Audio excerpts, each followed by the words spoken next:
জাতিসংঘের নিষেধাজ্ঞা উপেক্ষা করেই দীর্ঘদিন ধরে পারমাণবিক অস্ত্র ও ব্যালিস্টিক ক্ষেপণাস্ত্র কর্মসূচি চালিয়ে যাচ্ছে উত্তর কোরিয়া। দেশটির দাবি, নিজেদের নিরাপত্তার স্বার্থে এসব কর্মসূচি পরিচালনা করার অধিকার তাদের রয়েছে। এর জেরে 2023 সালে আনুষ্ঠানিকভাবে পারমাণবিক শক্তিধর রাষ্ট্রের মর্যাদা সংবিধানে অন্তর্ভুক্ত করে উত্তর কোরিয়া। 2011 সালে দেশটির নেতা কিম জং উন ক্ষমতায় আসার পর থেকেই বেশ কয়েকবার পারমাণবিক অস্ত্রের পরীক্ষা চালিয়েছে। এসব পরমাণু বোমা দ্বিতীয় বিশ্বযুদ্ধের সময় জাপানের হিরোশিমা ও নাগাসাকিতে ফেলা বোমার চেয়ে 16 গুণ বেশি শক্তিশালী। এমন অবস্থায় এবার কিম জং উন ঘোষণা দিয়েছেন, একটি পারমাণবিক শক্তিধর রাষ্ট্র হিসেবে দেশের অবস্থানকে তুলে ধরা হবে। বিশ্বের জটিল নিরাপত্তা পরিস্থিতি মোকাবেলায় এর বিকল্প নেই। আধিপত্যবাদী দেশগুলো ভিলেনের মতো আচরণ করছে, যা বিভিন্ন অঞ্চলের সংঘাতকে আরও সহিংস করে তুলছে। ইউরোপ ও মধ্যপ্রাচ্যে চলমান সংঘাতের জন্য যুক্তরাষ্ট্রকে দায়ী করেন কিম জং উন।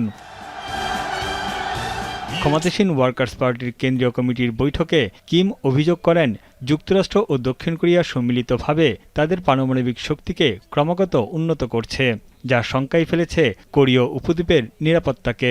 এদের একমাত্র উদ্দেশ্য হচ্ছে উত্তর কোরিয়াকে আক্রমণ করা।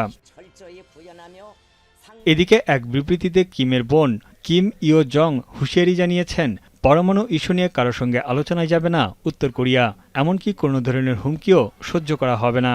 দেশটির পারমাণবিক নিরস্ত্রীকরণে G7 সদস্যদের আহ্বানকে উত্তর কোরিয়ার সংবিধান ও সার্বভৌমত্বের লঙ্ঘন উল্লেখ করে তীব্র নিন্দা জানিয়েছেন তিনি। এদিকে রাশিয়ার পক্ষ হয়ে যুদ্ধ করতে গিয়ে ইউক্রেনের হাতে বন্দী হয়েছে উত্তর কোরিয়ার বেশ কয়েকজন সেনা।